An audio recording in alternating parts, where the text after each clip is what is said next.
আজ চলেছি মন্দির নগরী, যেখানে স্থাপত্য আর ভাস্কর্য অপূর্ব, অর্থাৎ বিষ্ণুপুর। মন্দির নগরী স্থাপত্যের নিদর্শন, শিল্পকলার অনুরূপ টেরাকোটার সৌন্দর্য, বাঁকুড়ার প্রাণ শহর বিষ্ণুপুর। আমরা বিষ্ণুপুরে এসে পৌঁছালাম। আমরা উঠেছি হোটেল লসবি পার্কে, গাড়ি পার্কিং করলাম, করে রিসেপশনের কাজ মিটিয়ে চললাম রুমের দিকে। রুমটা খুব সুন্দর সাজানো গোছানো এবং খুব যত্ন সহকারে পরিষ্কার পরিচ্ছন্ন করে রাখা। একটা মিনি ফ্রিজ আছে, টেবিল আছে।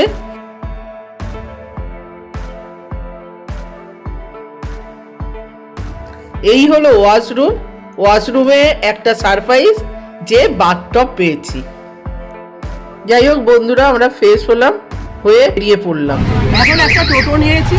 এখানে টোটো সমস্ত বিষ্ণুপুর ঘুরে দেখাতে ঘন্টায় 200 টাকা করে নেয়। সেই রকমভাবে আমরা টোটো নিয়েছি, নিয়ে পুরো বিষ্ণুপুরটা ঘুরে দেখেছি। আমরা এখন রাসমঞ্চের কাছে এসে উপস্থিত হলাম।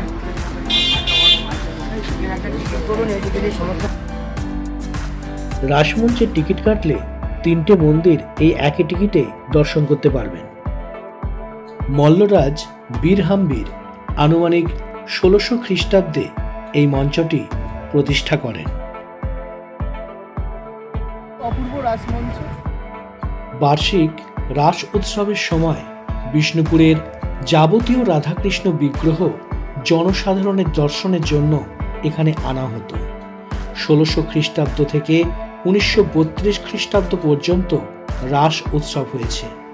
এ এক অভিনব স্থাপত্য, যা ভারতবর্ষের কোথাও দেখা যায় না। এর নিচের বেদি মাকড়া পাথরের তৈরি, আর ওপরের স্থাপত্য ইটের।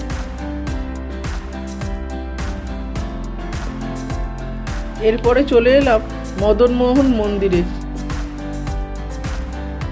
মল্লরাজ দুর্জন সিংহ 1694 খ্রিস্টাব্দে এই একরত্ন ইটের মন্দিরটি প্রতিষ্ঠা করেন।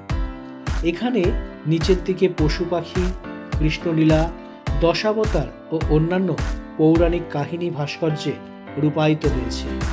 এর ওপরের দিকে আছে যুদ্ধ দৃশ্য। এই মন্দিরের ভিতরের দিকে ড্রাগন দৃশ্য পৌরাণিক ভাস্কর্য দেখা যায়। মদনমোহন ঠাকুরের নিত্য সেবা, রাস, দোল ও নামযজ্ঞ এখনো হয়ে চলেছে। পাথরের রথের কাছে আনুমানিক সপ্তদশ শতকে নির্মিত ক্ষুদ্র দ্বিতল রথটি মাকড়া পাথরের তৈরি। নিম্নদিকটি রাসমঞ্চের অনুরূপ এবং ওপরের দিকটি অন্যান্য মন্দিরের ন্যায়।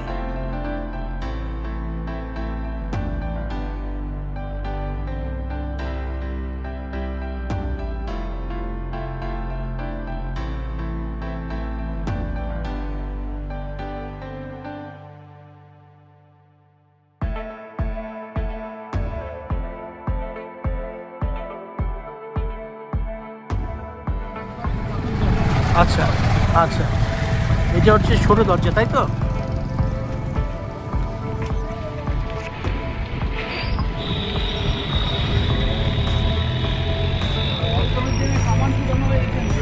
আচ্ছা, এইখানটাতে দুর্গাপূজার সময় অষ্টমীতে কামান দাগা হয়ে থাকে। এখন হচ্ছে পাথর দরজা বড় গেটের কাছে দাঁড়িয়ে আছে। বড় পাথর দরজা, মাকড়া পাথরের তৈরি খিলান সজ্জিত এই প্রবেশপথটি পাথর দরজা বলে পরিচিত। এটি ছিল বিষ্ণুপুরের প্রাচীন দুর্গের উত্তর দিকের প্রবেশপথ। তোরণ মধ্যস্থ প্রবেশপথের দুই দিকেই সৈন্য সমাহারের উপযোগী ছিল এই দালান। তীরন্দাজ ও বন্দুকধারী সৈন্যদের অস্ত্র চালাবার জন্য এই দালানগুলিতে ক্ষুদ্র ক্ষুদ্র গর্ত ছিল। সম্ভবত সপ্তদশ শতাব্দীর মধ্যভাগে মল্লরাজ বীরসিংহ তৈরি করেছিলেন।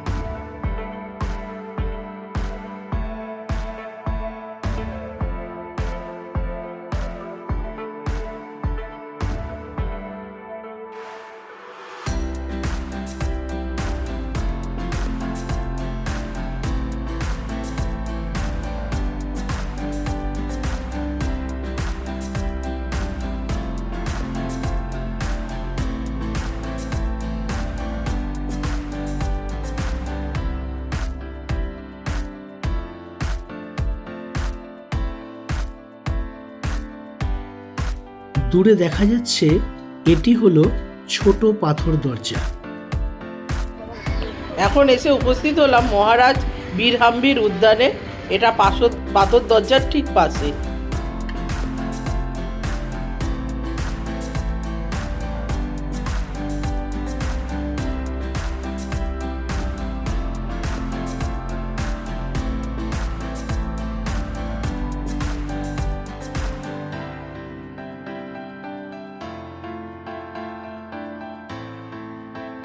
যাওয়ার পথে ভগ্নপ্রায় রাজপ্রাসাদ দেখতে পেলাম।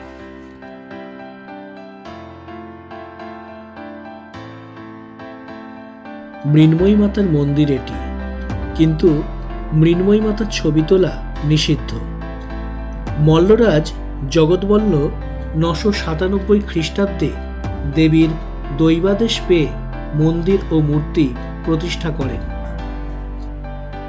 দুর্গোৎসবের সময় 15 দিন ধরে পটে পূজা হয়। মল্ল রাজাদের সময় থেকে এখনো অবধি এই মায়ের পূজা হয় তোপধ্বনি করে। মহাষ্টমীর সন্ধিক্ষণের সময় তোপধ্বনি দেখতে প্রচুর পর্যটকের সমাগম হয় এখানে। শ্রী শ্রী ঠাকুরও নাকি একবার এসেছিলেন এখানে মাকে দর্শন করতে। এটা হলো রাধেশ্যাম মন্দির। মল্লরাজ চৈতন্য সিংহ মাকড়া পাথরে এই মন্দিরটি 1758 খ্রিস্টাব্দে প্রতিষ্ঠা করেন। মন্দিরের শিখরটি গম্বুজাকৃতি এবং বিষ্ণুপুরের অন্য একরত্ন মন্দিরের তুলনায় একটু ভিন্ন ধরনের। এই মন্দিরে রাধাশ্যাম, নিতাই গৌর ও জগন্নাথ ঠাকুরের মূর্তি পূজিত হয়। মন্দিরের পূর্ব দিকে একটি সুন্দর তুলসী মঞ্চ আছে, যা অপূর্ব দেখতে। এর পাশেই রয়েছে একটি ধ্বংসাবশেষ অবস্থিত রান্নাঘর। এখানেতেই আগে ঠাকুরের ভোগ রান্না করা হতো।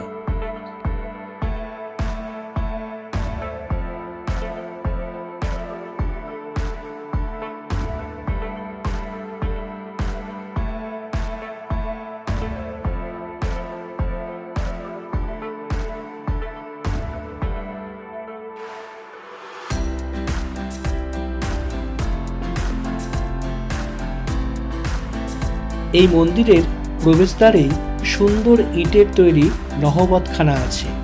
একসময় এখানেই সানাই ও বাদ্যযন্ত্র বাজানো হতো।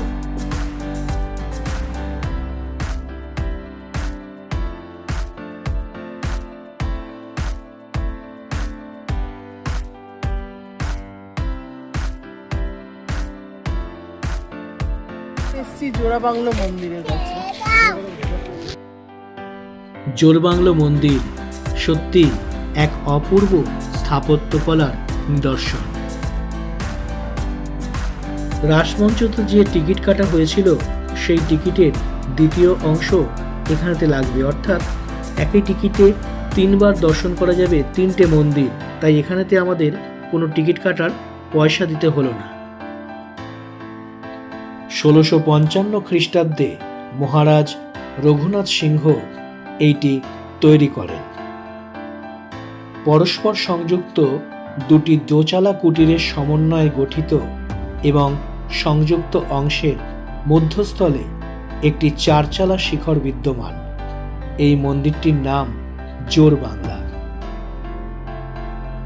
কৃষ্ণরায় মন্দির নামে পরিচিত হলেও বাংলা স্থাপত্য অনুসারে জোড়বাংলা মন্দির বলা হয়ে থাকে এইটিকে।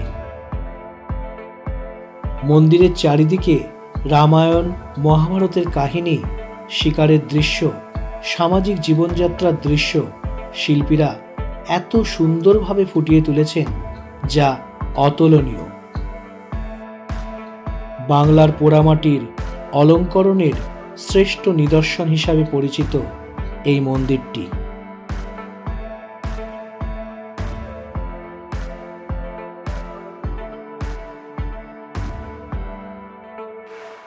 অপূর্ব কারুকার্য সম্পূর্ণ পাঁচচূড়া মন্দির। পাঁচচূড়া মন্দির বা শ্যামরায় মন্দির নামেও পরিচিত এই মন্দিরটি। টেরাকোটার কাজে সমৃদ্ধ এই পঞ্চরত্ন মন্দিরটি 1643 খ্রিস্টাব্দে মল্লরাজ রঘুনাথ সিংহ প্রতিষ্ঠা করেন। পোড়ামাটির অলঙ্করণের প্রাচুর্যে এই ইটের মন্দিরটি সর্বশ্রেষ্ঠ। এই মন্দিরের বাইরে ও ভিতরের দেওয়ালে রাসলীলা, ফুলকারি কাজ ও রামায়ণ মহাভারতের দৃশ্য দেখা যায়।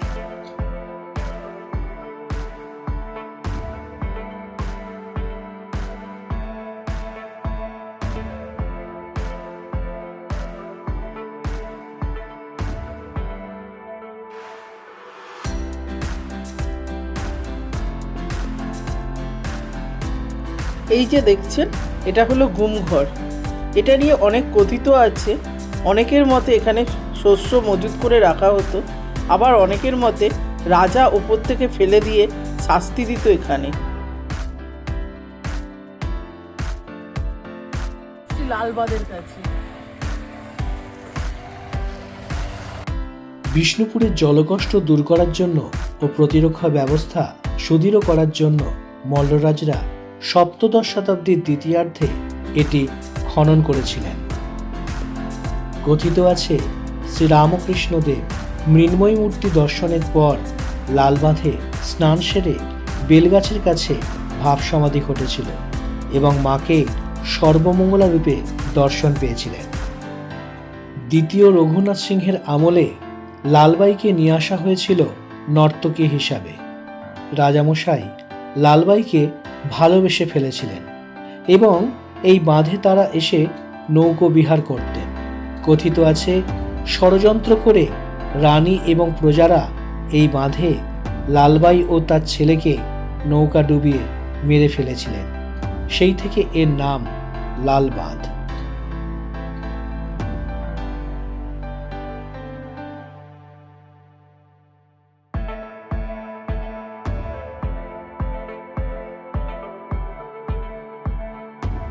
এটি হচ্ছে দলমাদল কামান। দলমর্দন থেকে অপ্রভংশ হয়ে দলমাদল। দল শব্দের অর্থ শত্রু এবং মর্দন শব্দের অর্থ দমন। কথিত আছে, 1742 খ্রিস্টাব্দে নগর দেবতা এই কামান থেকে গোলাবর্ষণ করে ভাস্কর রায়ের নেতৃত্বে আক্রমণকারী বর্গী বাহিনীকে বিতাড়িত করেছিলেন। সেই থেকে এই কামানটির নাম দলমর্দন। 63টি লোহার আংটা পেটাই করে এটি তৈরি করা হয়। এর দৈর্ঘ্য 3.8 মিটার, ব্যাস প্রায় 30 সেন্টিমিটার আর ওজন 300 মণ। এখন এসে পড়েছি ছিন্নমস্তা মায়ের মন্দিরে। মেদিনীপুর বড়বাজার নিবাসী স্বর্গীয় কৃষ্ণচন্দ্র গুঁই বামাখ্যাপা ও ভৈরবী মাতার রাধারানী দেবীর আদেশে বাংলার 1380 খ্রিস্টাব্দে 13ই শ্রাবণ এই মন্দিরটি প্রতিষ্ঠা করেন। আমরা এখানে দুপুরের লাঞ্চটা সেরে নিলাম হোটেল মোনালিসাতে।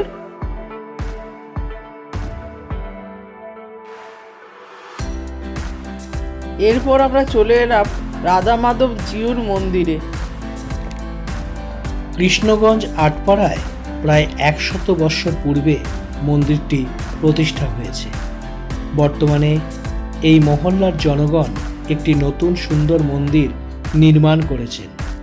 এখানে নিত্য পূজা ছাড়াও রাস, দোল, রথযাত্রা, অন্নকূট এখনও সাড়ম্বরে অনুষ্ঠিত হয়।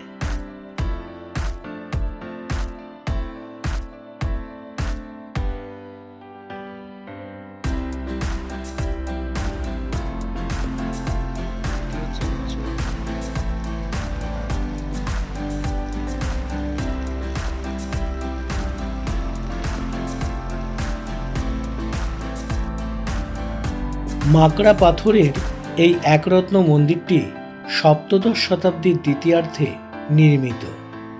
এই মন্দিরটির নাম নন্দলাল মন্দির।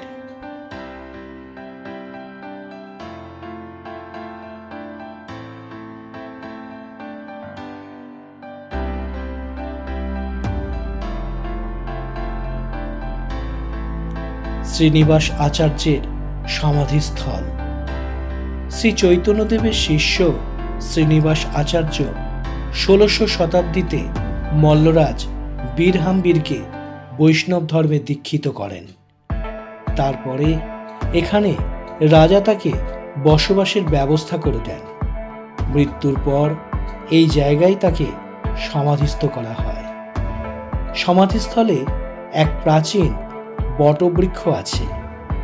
না জানি কতই ইতিহাস বহন করে চলেছে এই বটবৃক্ষটি।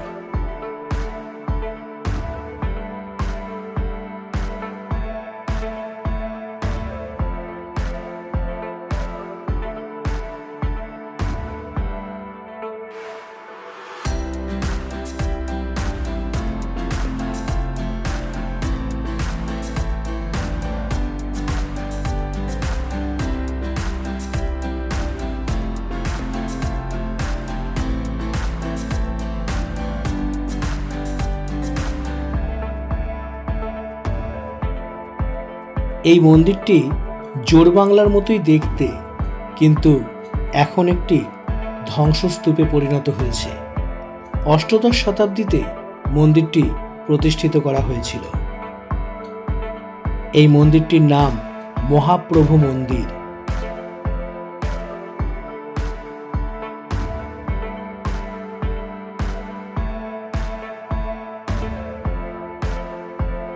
এই মন্দিরটি হচ্ছে যুগল কিশোর কৃষ্ণ বলরামের মন্দির। আনুমানিক অষ্টাদশ শতাব্দীতে এই মন্দিরটি নির্মাণ করা হয়। এই মন্দির দুটি উড়িষ্যা স্থাপত্যের ন্যায় দেখতে। এটি হচ্ছে জোড়শ্রেণী মন্দির। একরত্ন মন্দিরগুলির মধ্যে সবচেয়ে এটি অন্যতম। দুটি বৃহৎ মন্দির এবং ক্ষুদ্র মন্দির নিয়ে অঞ্চলটি জোড়শ্রেণী মন্দির নামে পরিচিত। ১৭২৬ খ্রিস্টাব্দে মহারাজ গোপাল সিংহ এটি প্রতিষ্ঠা করেন। এরপর আমরা রুমে ফিরে আসি এবং পরের দিন আমরা সকালে এখান থেকে বেরিয়ে যাব বাড়ির উদ্দেশ্যে। কিভাবে আপনারা এখানে আসবেন, কোথায় থাকবেন, সমস্ত কিছুই আমি আমার ডেসক্রিপশন বক্সে দিয়ে দেবো।